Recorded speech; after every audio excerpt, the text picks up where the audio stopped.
अरे ओछू नाक पण असली नाक। MDH काश्मीरी लाल मरचानी पावडर। MDH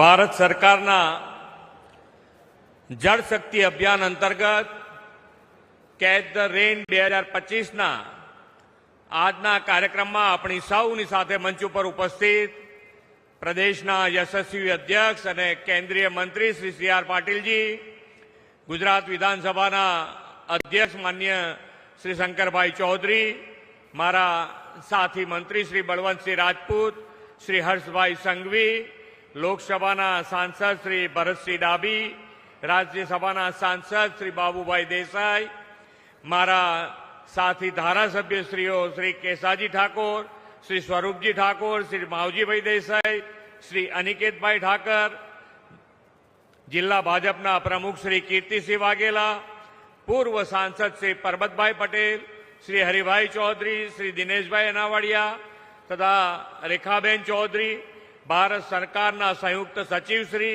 सर्व अधिकारीश्रीओ, आमंत्रित सौ मेहमानों, प्रेस मीडियाना मित्रों, સૌને મારા નમસ્કાર।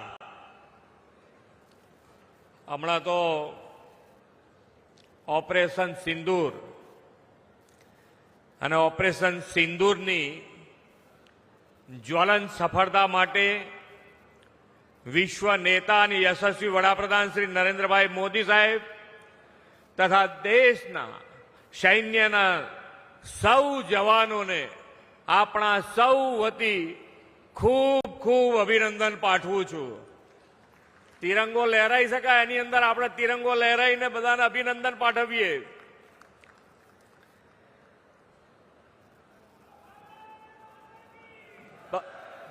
भारत माता की, भारत माता की। आदरणीय वडाप्रधान श्रीए जनबळ एटले के जनशक्तिने देशना विकासमां जोडीने અને સૌના સાથ સૌના વિકાસની પરંપરા વિકસાવી છે। ગુજરાતના આજના સર્વગ્રાહી વિકાસના મૂળમાં મોદી સાહેબે જળ શક્તિ, જનશક્તિ, ઉર્જા શક્તિ, રક્ષા શક્તિ અને જ્ઞાન શક્તિનો આપેલો વિચાર છે। આપણે તેમના નેતૃત્વમાં રક્ષા શક્તિની સજ્જતા અને શૌર્યસભર સફળતા ઓપરેશન સિંદૂરથી જોઈ છે। આજનો અવસર તેમના દિશા દર્શનમાં जनशक्ति ने जल शक्ति साथे जोड़ीने भविष्यनी जल सुरक्षा सुनिश्चित करवानो छे।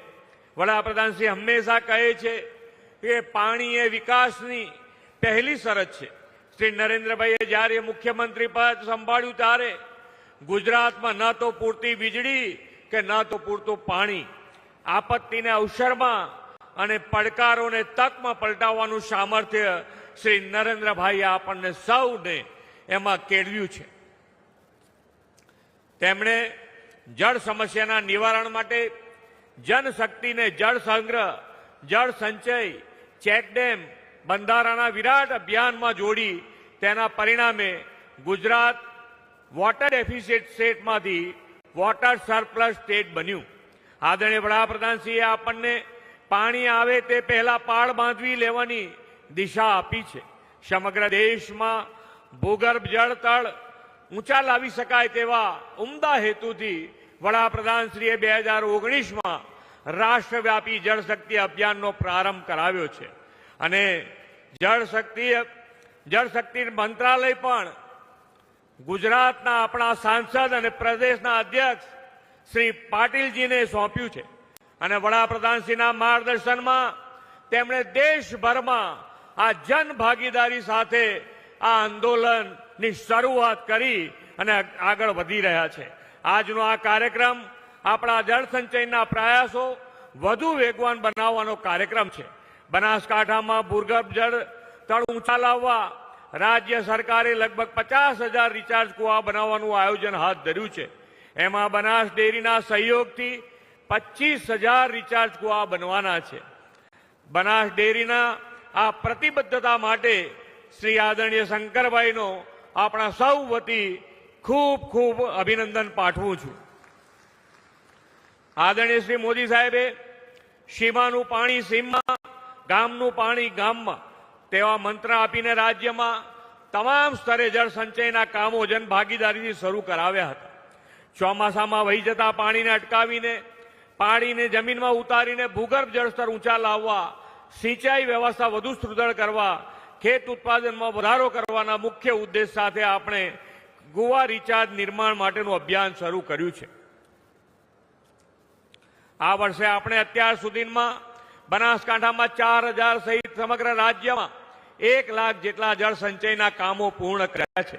આદરણીય વડાપ્રધાનશ્રીની જળ સંરક્ષણ અને જળ સંવર્ધનની દિશામાં વિઝનરી પહેલથી પહેલા ગુજરાત અને હવે આખા દેશમાં એક નવી જનજાગૃતિ માન્ય પાટીલજીના નેતૃત્વમાં આવી રહી છે.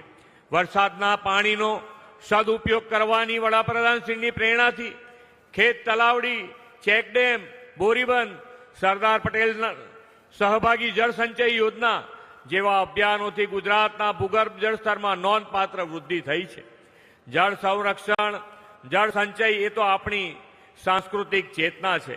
આપણી સનાતન સંસ્કૃતિમાં પાણીને પરમેશ્વરનો પ્રસાદ અને નદીઓને માતાનું સ્થાન મળ્યું છે. 2500 વર્ષ પહેલા મહાવીર ભગવાને કીધેલું કે પાણીને ઘીની જેમ વાપરજો. આજે આપણને ખ્યાલ આવે છે કે પાણીની શું કિંમત છે. 2500 વર્ષ પહેલા. એટલું જ નહીં, કૃષિના ઋષિ એવા ખેડૂતો કૃષિ ક્રાંતિ કરી શકે તે માટે પણ જળ સિંચનનું મહત્વનું અંગ છે. રાજ્યમાં પૂરતું પાણી મળવાથી ખેતી અને ખેત ઉત્પાદન પણ વધ્યા છે. આપણે ખેતીની વધુ સુદૃઢ બનાવવા રાસાયણિક ખાતર મુક્ત ખેતી, પ્રાકૃતિક ખેતી પર ફોકસ કર્યું છે.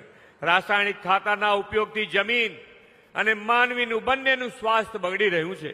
આજે નાની વયે બીપી, સુગર, હાર્ટ એટેક જેવી ગંભીર રોગોના પ્રમાણ ખૂબ વધી રહ્યા છે.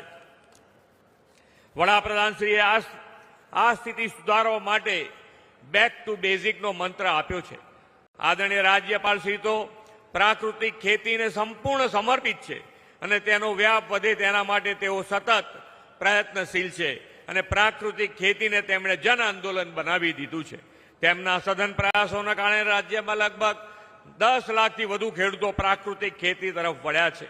વડાપ્રધાન શ્રી નરેન્દ્રભાઈ મોદીએ વિકસિત ભારત માટે પ્રાકૃતિના સંરક્ષણને, રાષ્ટ્ર પ્રેમને, જનજાગૃતિને અને ભવિષ્યની પેઢી પ્રત્યેની જવાબદારીને પણ જોડતા સંકલ્પો આપણને આપ્યા છે. પર્યાવરણને અનુકૂળ રહીને સર્વાંગી વિકાસનો માર્ગ ચીંધી તેમને જળ સંચયની સાથે ગ્રીન કવર વધારવા માટે એક પેડ માં કે નામ જેવા જન અભિયાન શરૂ કરાવ્યા છે. એમાં પણ આપણા અધ્યક્ષ શ્રી શંકરભાઈ હમણાં કહેતા હતા એ પ્રમાણે સીડ બોલ બનાવી અને ડુંગરો પણ કેવી રીતે હરિયાળા બને એના માટેનો પણ એમણે ખૂબ સારો પ્રયત્ન કર્યો છે અને એનું પરિણામ પણ આપણને જોવા મળ્યું છે. એના માટે પણ આપ સૌ એમને વધાવો, તાલીઓ પાડીને. વોકલ ફોર લોકલના મંત્રથી સ્વદેશી ઉત્પાદનોને વેગ આપવાનો રાહ પણ વડાપ્રધાનશ્રીએ ચીંધો છે. પ્રાકૃતિક ખેતી અપનાવી ભવિષ્યની પેઢીના સ્વાસ્થ્યને જાળવવાની દિશા પણ તેમણે દર્શાવી છે.